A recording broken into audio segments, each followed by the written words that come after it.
All right. So Nina, you were asking about this double bottom right here. You identified it, but you stopped out and then the trade moved. Exactly. So I missed it because of the stop loss. And Okay.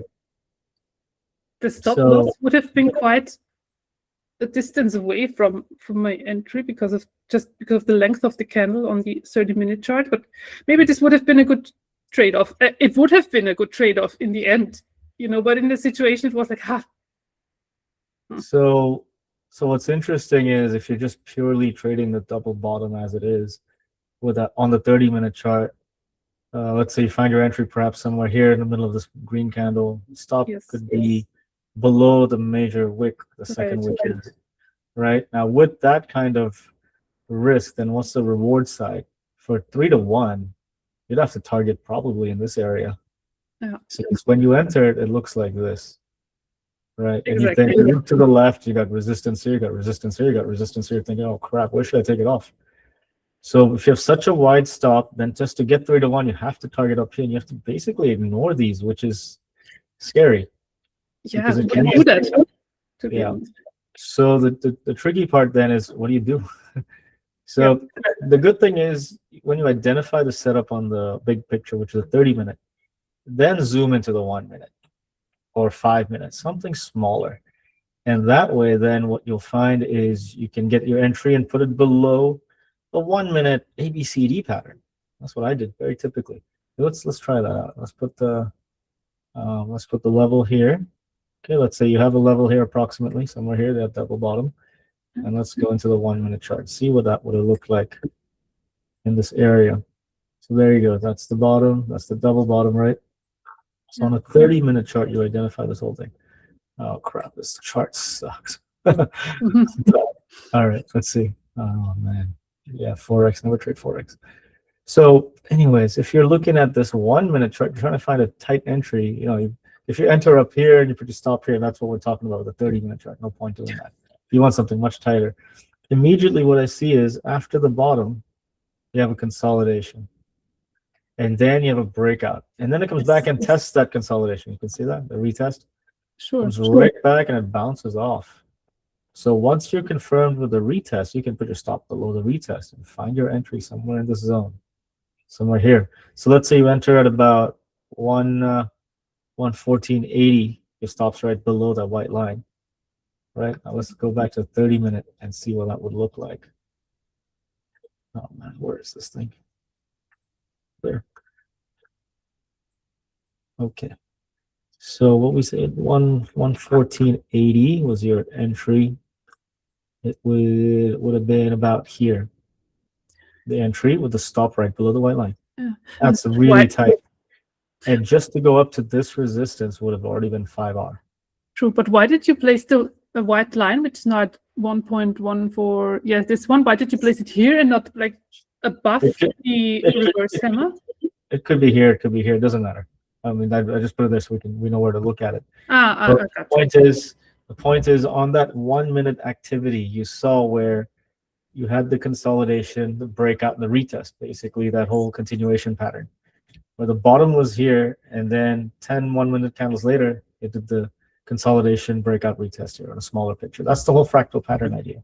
Yes. And you catch that. So you'll bring that up again on the 1 minute. Was it? And I don't even know where to look. Was it this one? Down in this area, I think. Yeah, this was it. So you can see in the double bottom, you have the bottom there.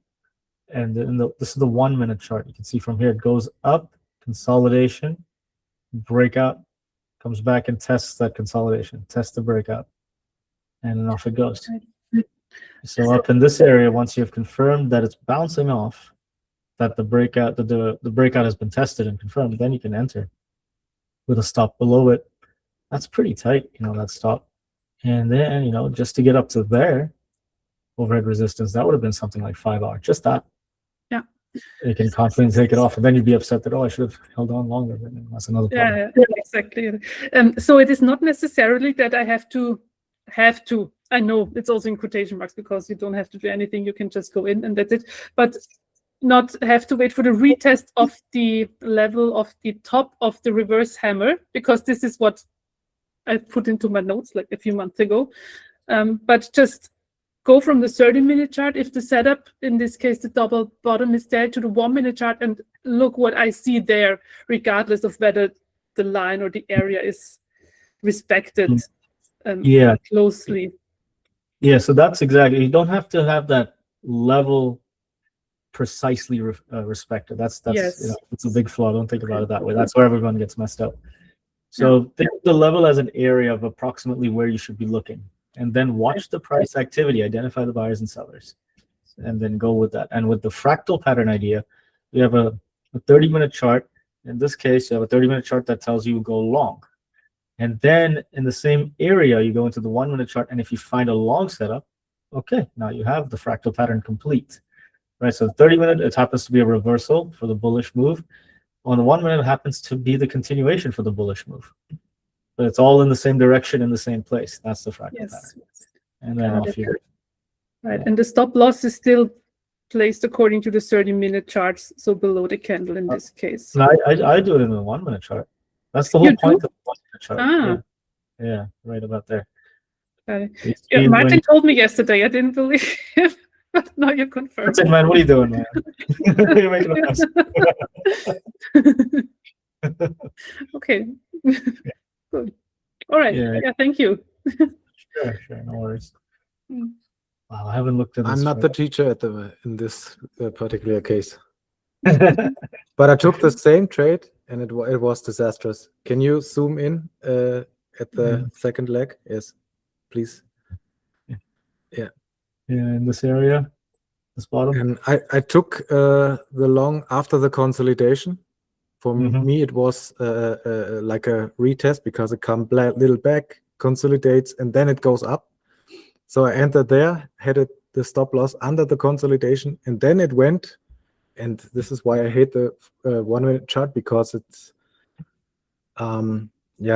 I like slow movements, and then it goes up, and I think, oh, okay, this is nice. So I can get the stop loss a little bit up and look at the little tiny red candle with a, I don't know.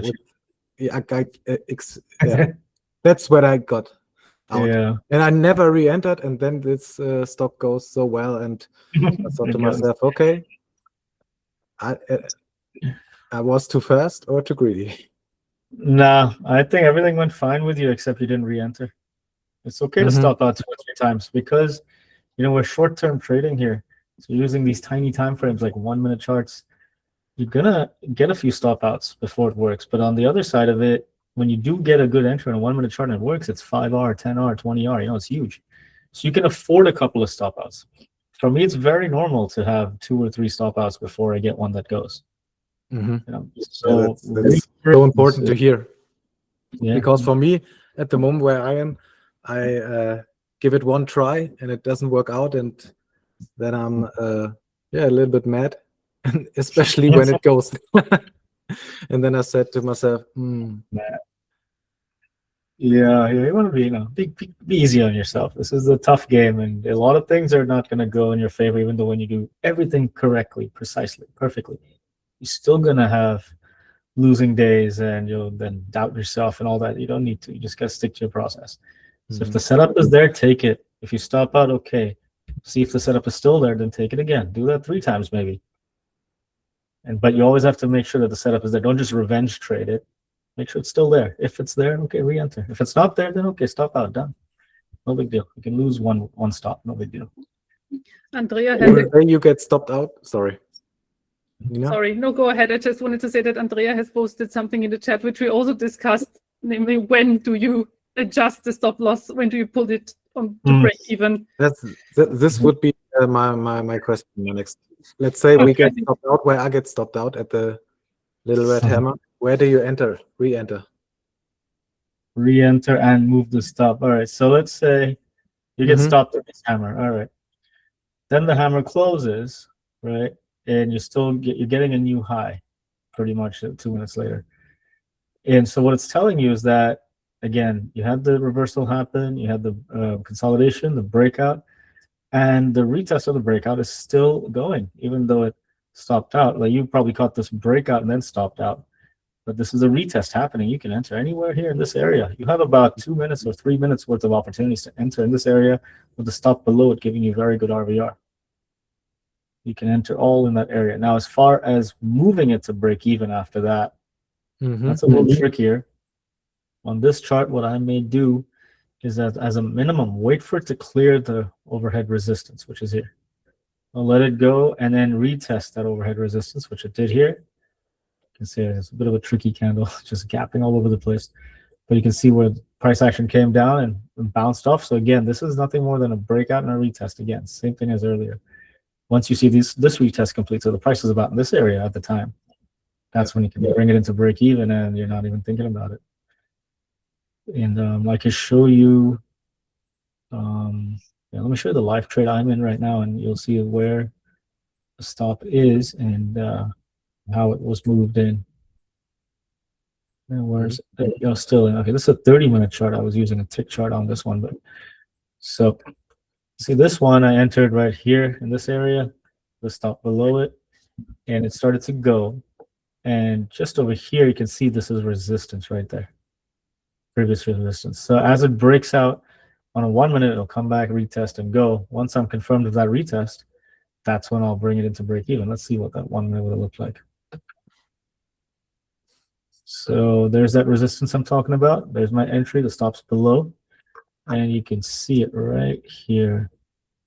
You can see it breaks out, and look at that little consolidation and continue on. It didn't actually come back and retest fully. You can see that. That already gives me confidence to move the stop from here at least a little bit. And then you have healthy price action where it goes, consolidates, goes, consolidates, goes, consolidates. It started behaving like this. I'm definitely moving to break even now. So, you know, it's probably half an hour after I entered that it actually goes to break even, that I move it into break even. And then, you know, just sit on it. And I've been sitting on this all day. I don't even know what's going on here. It's halfway back. Whatever. Target's still up there. So there you go. Just watch it break through. So you don't want to unnecessarily just get stopped out because you're so eager. You just move to break even. There's no point doing that. So wait for it to break through overhead resistance and test it, and then off you go. Is there a point? Oh, sorry. Go ahead. Is there a point where you would think about opting out? Because I have Tom Hugert in mind. He explained once he had 20K, 30K trades that would go into his favor and then come all back against him, and he would stop out at break even. Like, would you also do it like this, or is there a threshold when you say he no? Does okay, it all it's enough. the time, I think. Yeah. Tom, who I never heard of this Tom guy. Who was this guy? Oh yeah, he wrote a book. Yeah, I think it's time for you to write a book. When Nina is done with all the notes, I think it's going to be a book. Oh my goodness. Yeah. Yeah. Now you've seen me do it plenty. I've had positions go $60,000 and then I end up taking a $10,000 stop on it. Right. You know, because it's $60,000. It still didn't go to my target. It was only like half of the target, so I didn't bother. And then take a full stop out. That's happened many, many, many times.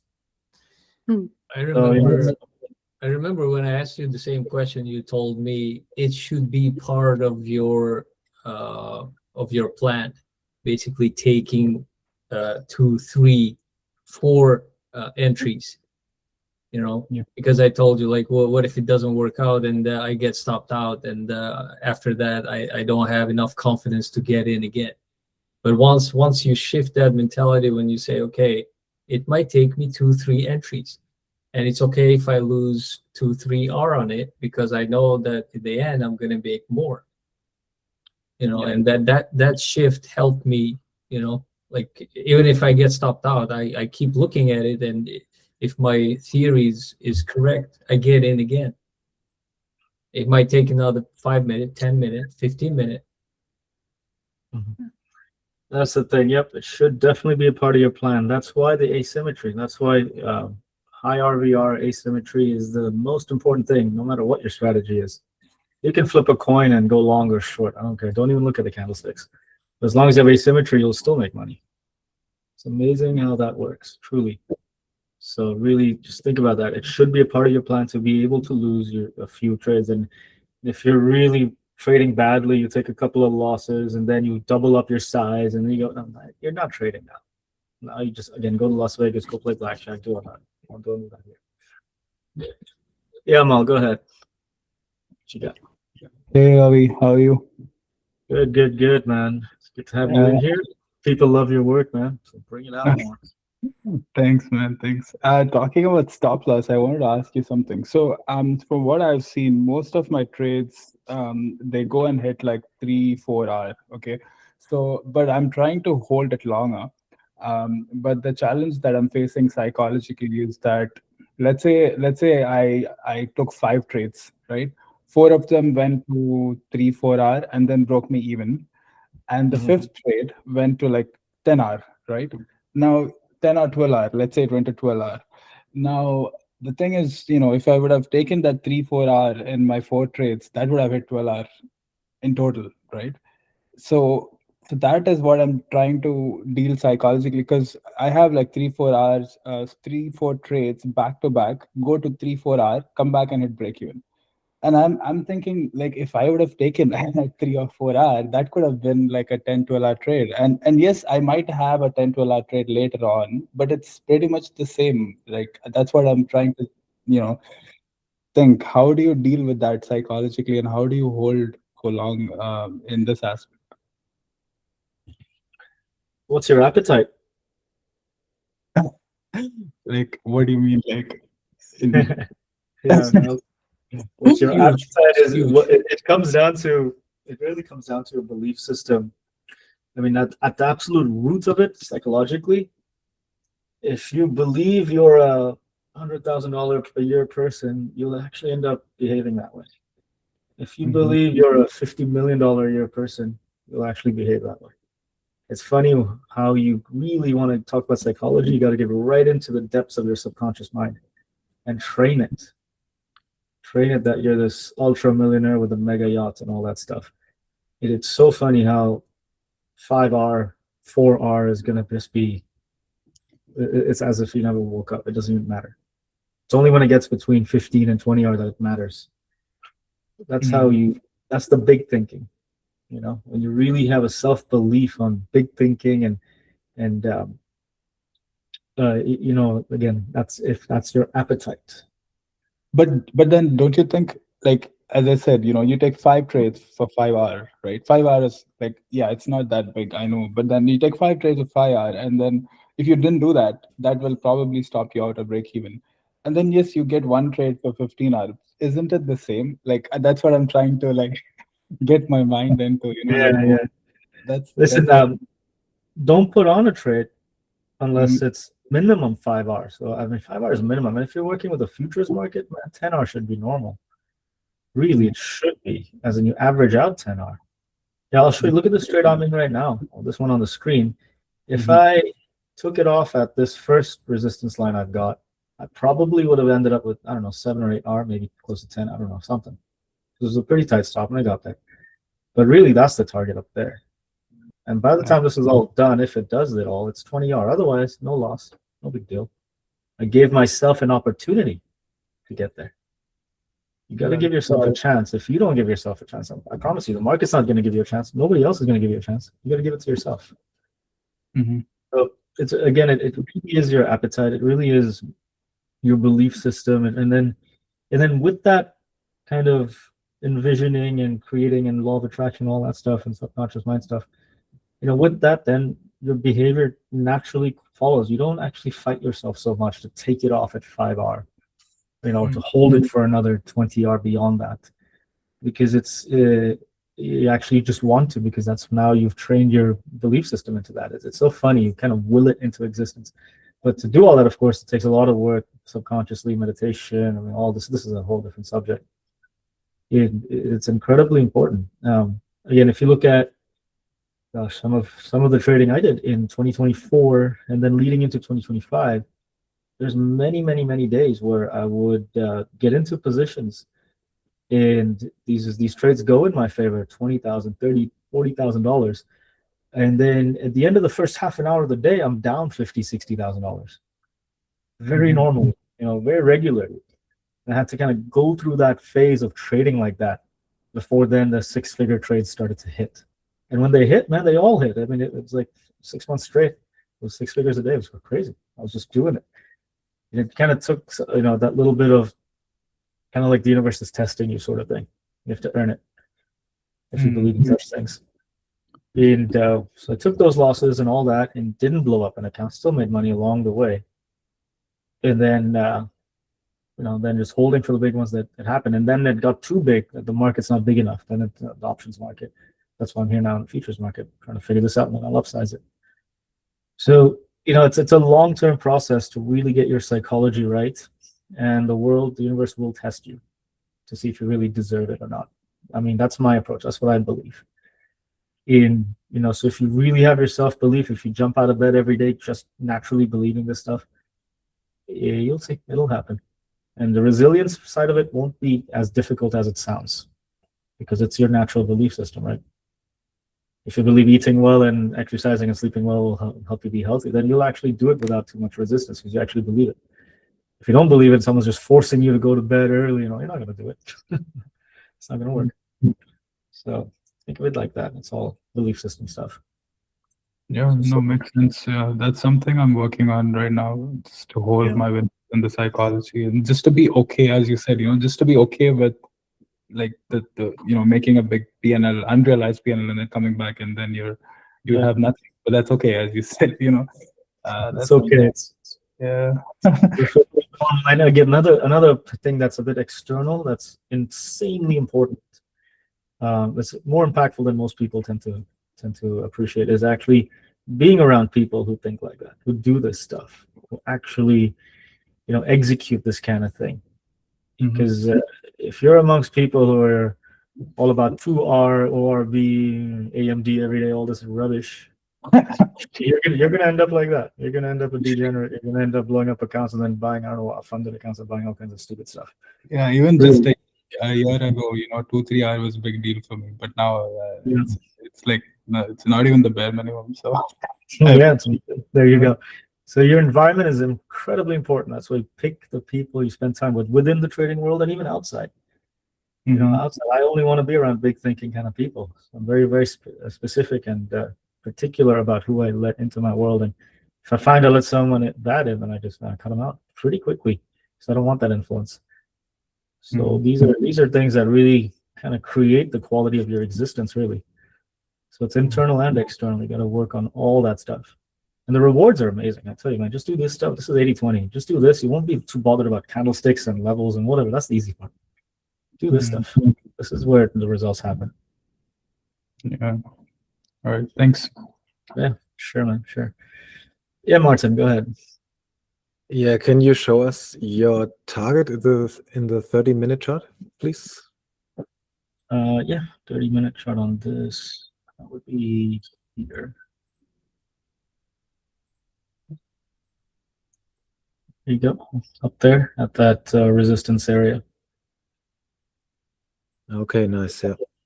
Yep, that zone. Let's see. Hopefully this.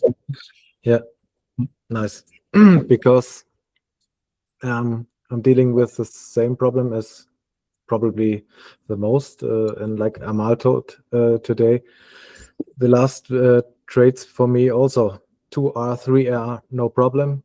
And then I got stopped out.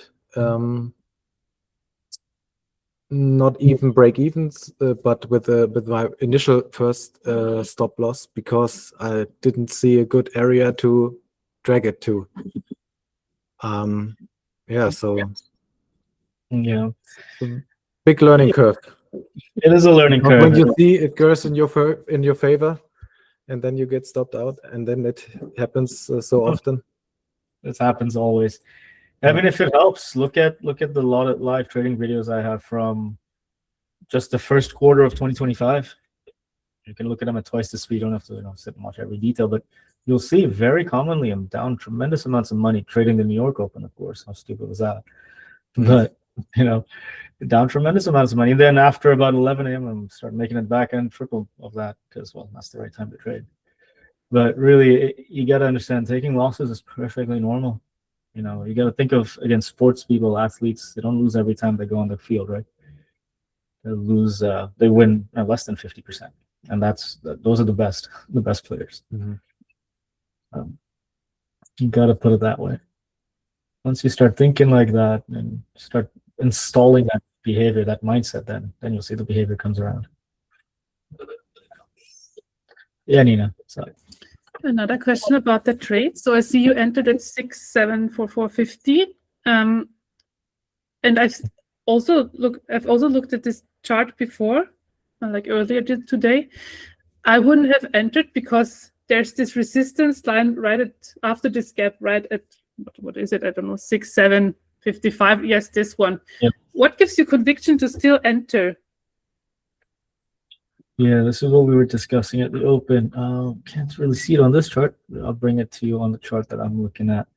Yeah. And why I took it. Where is it? Yeah, this one.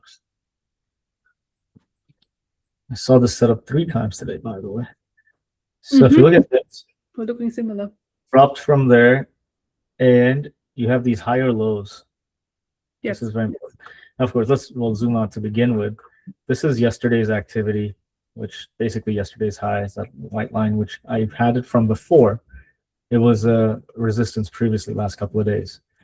And so yesterday also was resistance, and yesterday was interesting because look at that. It was just a consolidation day. It didn't go anywhere compared to the previous days, right? They moved around a bit. And so with this consolidation, then the market closed, and when it opened at 6 p.m. Eastern, it opened above all that resistance. So that was very interesting. Then it came right into that resistance, popped right down through it, and then the fun started, where it started putting in these higher lows, these basically a double bottom if you like to see it. But it doesn't have to be precisely at yesterday's high, which would have been here. It's just approximately in the area. I'm seeing lots and lots of buyers step in. And zooming in further, I'm looking at the footprint charts. And I'm seeing basically anomalies. Lots more sellers here than buyers, and the price goes up. Lots more sellers here than buyers, and the price goes up. These are anomalies. And that happened again here. There's a red dot again. Lots of anomalies. So basically, lots of buyers here sitting on the order book, sitting to buy, patient big players. It's only the big players who are really patient, and they'll enter at like 2 a.m. or whatever. Lots of hedge fund money, trillions of dollars, whatever, all that fun stuff. And once I'm seeing all this happen, then I'm really waiting for my entry opportunity, which I identified this tiny resistance area. The chart looked like this at the time. So there's some resistance right about there. Let it consolidate below, breakout, and then I'll look at a retest. And there it goes, the breakout. And then when the retest happened here. The entry was in this zone somewhere. And the stop was, I think, below here, I believe, something like that. Or it was a little tighter. I don't know. I survived the last pullback in light. So it was very close to it stopping out, I think. I don't know where it was. I don't know where the stop was, but that was it. So that's basically market structure stuff. You can see these buyers step in. You can see their behavior. You can see they're stepping higher and higher and higher. And then on a smaller picture, you're getting the consolidation, the breakout, and the confirmation of the breakout, which is this retest. I mean, bigger picture, smaller picture, it all comes together in one place, and off you go. Yes. So, and because of the buying power you see down there, you also enter the trade despite this resistance that might be there, because you know from experience or something that very likely this stock will go up and not reverse at this level, which we but yes at this one. Yeah, I'm not bothered about this. This is nothing more than the way I see it as a breakout, and this is a retest. Okay. So this is minor. The big one's up here, and then further up. And this is a very big picture setup. It's a daily chart setup, really. If you look at it, this is one full day. And it's basically breaking off the daily high, yesterday's high, and it's the same high in the last 3 days, basically, right here. So it's a big setup. It's almost like a trade idea. And then now just waiting for it. And if the market closes where the price is somewhere here, okay, I'll just close it. Doesn't matter. Yeah. Thank you. Insightful. Mm-hmm. Yeah, Martin. Yeah, you just answered my question. My question would be, what if the market will close soon? What do you do? So you just close it right away. Doesn't matter where it is. Yeah, I don't even close it. There's a setting that it closes or liquidates all my positions 15 minutes before the close, and that's it. Okay. I can go to bed. I'm not going to sit here and watch this. And let's say one more question. Sorry. Yeah. The stock or the MES is this right? Yeah. Goes a little bit under your limit, and then goes all the way down. You just watch it. I'm not watching it even now, but my orders are here. If it hits this one, that's it. It's a stop out with no loss. If it hits this one, it's an exit with some profit. That's about it. I'm not So it watching doesn't. it. Yeah. Okay. Yeah. Interesting. I've been in this for 6 or 7 hours. So I promise you, last 6 or 7 hours, I've been to the gym. I've played cricket with my kids. I had dinner, took a nap. I got bored, so I figured I'd come online, talk to you guys. I don't know. I'm doing all kinds of things. We're gonna watch this. I'm doing the same thing. I was grocery shopping, coming back, stopped out again. It's all right. Yeah. So for me, I have no problem waiting. I would like take trades for hours. I don't care. But I got stopped out. This is the first thing that is happening quite quick, or I'm wrong, or it doesn't go much, and I'm too early to get the stop out a little bit too tight, and then I'm cooked. Mm-hmm. Yeah. So but I mean, but it's so nice to see that you have your stop out, your stop just a little above a break even, then you don't care. Yeah, once it's there, your job is done. Your job is done for the day. Whatever happens after that, all this stuff, it's none of my business. I don't know what's going on. I don't know why it's happening. I don't know what's happening. It's none of my business. I've got no risk on, and I gave myself an opportunity to make some cash. That's it. Yeah. You put yourself in that place, it's okay. Yeah, sorry. Yeah. So there's no trail stopping with you, doesn't exist anymore. No, man, come on. We're not trading like amateurs around here. Okay. Noted. It's no problem for me. Trailing stop, I mean, I only use it up to the point where I am at break even, where my stop's at break even. That's it. I'm not trailing it beyond it. I've seen this 1,000 times where I'll trail it and then over here I get stopped. It's so silly. And even this kind of thing, I've seen it many times where I trail it and perhaps here I get stopped and then it goes all the way up from it. It's happened to me a million times, With options, it's a different world. In day trading options, then you have to think about those sorts of things. With futures, it's one of the reasons I'm doing futures is because I don't want to deal with all that. I want to be able to do this. I want to be able to just leave it, and sometimes I'll leave 5 positions on like this. Let them go. Actually, earlier today I had 3 positions on. 1 hit the target, 1 stopped out, and this is the 3rd one. It's still on. So that's it. Just leave it. Makes life easy. This really helps me a lot. Good, man. Good. I'm glad it helps. Glad it helps, man. That's good.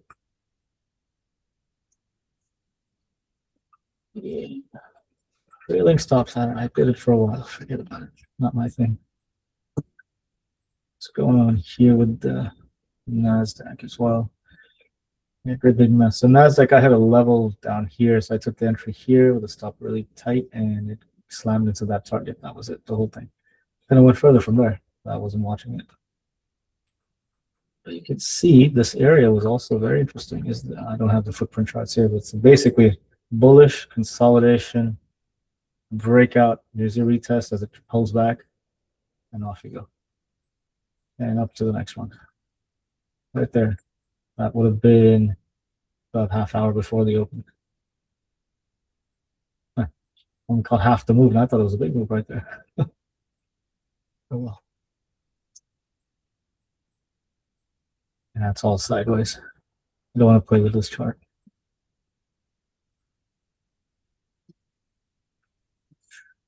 Cool. What else, guys? We got Brian on in what, 9 minutes or so?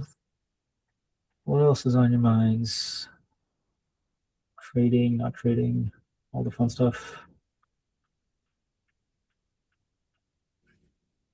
Let's look at some of these commodities. I've just been exploring them today since I saw some news on it.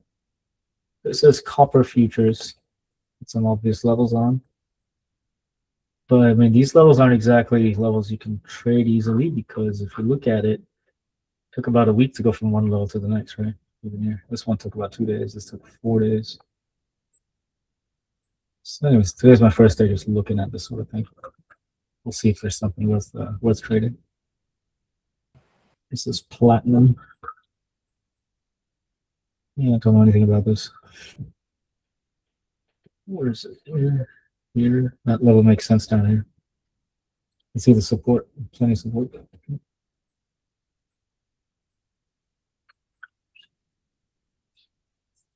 Yeah, I was looking at wheat, but like you're saying, it just takes it's a lot more of a longer term trade.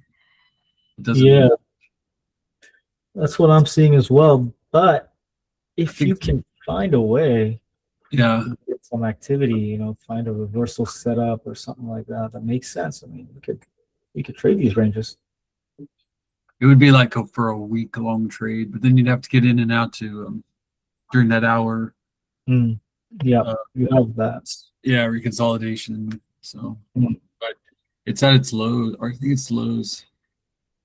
So If you look at this particular day here, what was this? The 9th of March. It had a decent move within the day. yeah, You gotta pick those days. You don't know when it's in play, basically. yeah, exactly. So if it's in the news, you know, something That's about farmers. awesome. Yeah. That's interesting. Oh, we could keep an eye on to see if any news pops up and can trade this sort of thing. I mean, even right now, if we look at it, what it's done here is you got the support that we've had for a little while, and it's broken through after a bit of a consolidation, and then you have the retest happening right now, and off you go short. Seems to be happening, but we know there's no activity really. So the price structure is there, or price patterns are there. Yeah, exactly. It's $50. What is that? Sorry, $50 a contract. Yeah, $50 a point for the full contract. Okay. So it's not bad. It's tradable. Just gotta find a method.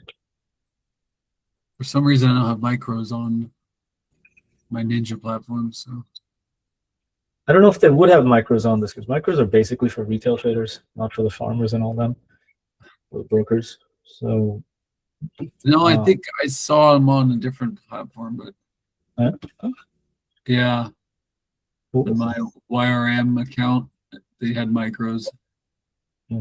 So yeah, I know it's strange. I'm Sean, what are we getting into now? Trading commodities and stuff. It's just like surreal. But it's good stuff. It's all progress. Should we create What? departments? One department trading commodities, another futures, and Yes. specialize. You know. You know what? We should do it in hierarchy. You have to graduate to the next more sophisticated level of trading. That creates a bit of drive, you know. Actually, speaking of, I had a question for Nina. Why are you trading forex? I just have several. I think I have basically the same watch list as Avi, despite the soybean and corn and wheat. I don't know where this is coming from now, but I just click through all of these daily and put my alarms on and then see what's coming up. So if you're asking me why I traded, because Avi has it on his watch list. Okay. But you're still in sim, right? You're not live yet? Yes, exactly. I'm still in sim, but I already have finally my Ninja Trader account, so I could switch every time. Careful with that. Stay in sim. I mean, don't just copy my watch list either, because for me, even a lot of these things are just things I'm looking at because I'm trying to figure it out, see if it is even worth trading. So, you know, do your own homework sort of thing. And also, having a brokerage account doesn't mean you have to use it. So be careful. You know, when you're ready, only when you're ready.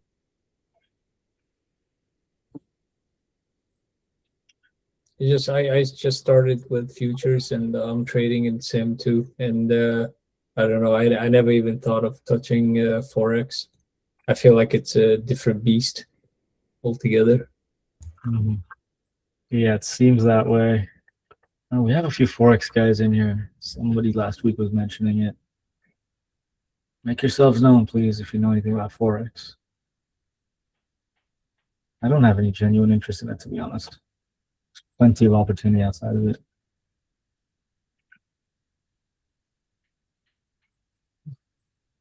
Soybean. Look at this mess on soybean. What do you do with this thing? You catch the bottom here. Let me see. Would there have been a way? So this is obviously, well, zoom out. This has been a downtrend and it put in a very neat looking double bottom. So let's see if that was a key zone. Yeah, big anomaly there. You can see the massive amount of aggressive selling. And it didn't go down, it went up. Okay, so there's your first bit. And then the second time it dropped.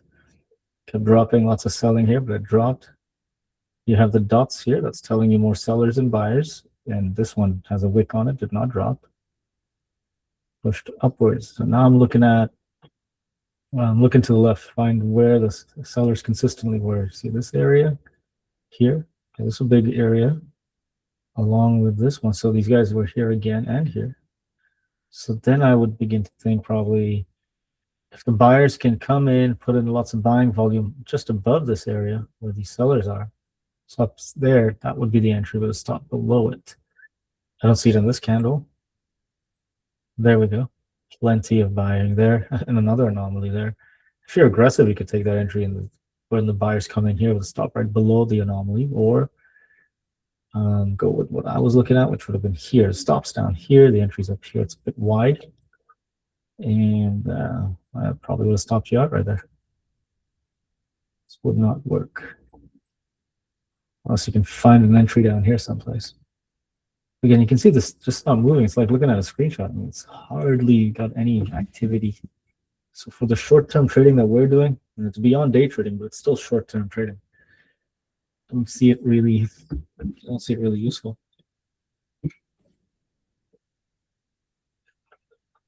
And again, today's the first day I'm looking at this stuff, so I don't know.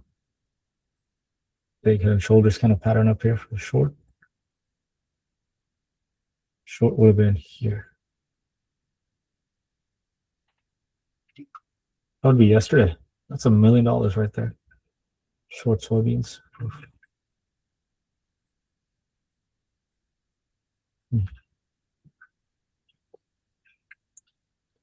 Anyways, that's that.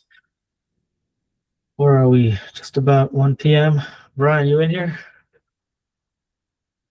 Oh, he's hiding somewhere. I'm gonna have to catch him. Brian, he's causing trouble somewhere. I know it. I know it.